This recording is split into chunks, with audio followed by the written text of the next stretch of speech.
एक औरत रोटी बनाते बनाते ओम भगवते वासुदेवाय नमः का जाप कर रही थी। अलग से पूजा का समय कहाँ निकाल पाती थी बेचारी, तो बस काम करते करते ही एकाएक धड़ाम से जोरों की आवाज हुई और साथ में दर्दनाक सिक। कलेजा धक से रह गया। जब आंगन में दौड़कर झांकी तो 8 साल का गुन्नू चित पड़ा था, खून से लथपथ। मन हुआ दहाड़ मार कर रोए, परंतु घर में उसके अलावा कोई था नहीं। रोकर भी किसे बुलाती, फिर गुन्नू को संभालना भी तो था। दौड़कर नीचे गई तो देखा गुन्नू आधी बेहोशी में माँ माँ की रट लगाए हुए है। अंदर की ममता ने आंखों से निकलकर अपनी मौजूदगी का एहसास करवाया। फिर 10 दिन पहले करवाए अपेंडिक्स के ऑपरेशन के बावजूद न जाने कहां से इतनी शक्ति आ गई कि गुन्नू को गोद में उठाकर पड़ोस के नर्सिंग होम की ओर दौड़ी।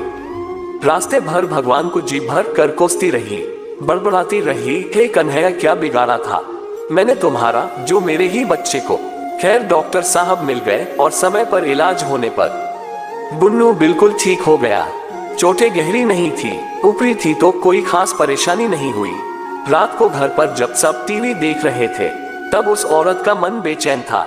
भगवान से विरक्ति होने लगी थी। एक माँ की ममता प्रभु सत्ता को चुनौती दे रही थी। उसके दिमाग में दिन की सारी घटना चलचित्र की तरह चलने लगी। कैसे गुन्नू आंगन में गिरा कि एकाएक उसकी आत्मा सिहर उठी। कल ही तो पुराने चापाकल का पाइप का टुकड़ा आंगन से हटवाया है, ठीक उसी जगह था जहां गुन्नू गिरा पड़ा था। अगर कल मिस्त्री न आया होता तो प्रश्नवाचक चिन्ह। उसका हाथ अब अपने पेट की तरफ गया जहां टांके अभी हरे ही थे। ऑपरेशन के आश्चर्य हुआ कि उसने 20 से 22 किलो के गुन्नू को उठाया कैसे वो आधा किलोमीटर तक दौड़ती चली गई। फूल सा हल्का लग रहा था गुन्नू। वैसे तो वो कपड़ों की बाल्टी तक छत पर नहीं ले जा पाती। फिर उसे ख्याल आया कि डॉक्टर साहब तो 2 बजे तक ही रहते हैं और जब वो पहुंची तो 3:30 बज रहे थे। उसके जाते ही तुरंत इलाज हुआ, मानो किसी ने उन्हें रोक रखा था। उसका सर प्रभु चरणों में श्रद्धा से झुक गया। अब वो सारा खेल समझ चुकी थी। मन ही मन प्रभु से अपने शब्दों के लिए क्षमा मांगी। तभी टीवी पर ध्यान गया तो प्रवचन आ रहा था। प्रभु कहते हैं, मैं तुम्हारे आने वाले संकट रोक नहीं सकता, लेकिन तुम्हें इतनी शक्ति दे सकता हूँ कि तुम आसानी से उन्हें पार कर सको।